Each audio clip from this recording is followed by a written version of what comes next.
Magbihis na tayo. Let's go!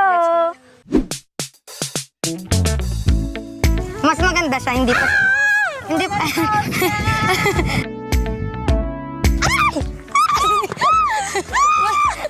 Masakit siya. Oh, ang cute! Para ka lang nag-horse riding. Okay guys, so nandito na tayo sa Palayan. Dati itong Palayan, pero ngayon dahil summer, ginawa nilang taniman ng mga pakwan tsaka balatong. Yan. Yun. So ngayon, mamimitan. At syempre, meron din dito mga farmers. Kasama natin sila. Ayan, ganyan ako. Ayan. Ay, may pakwan na tayo pang ano. Parang mas mabigat May pa mga alam.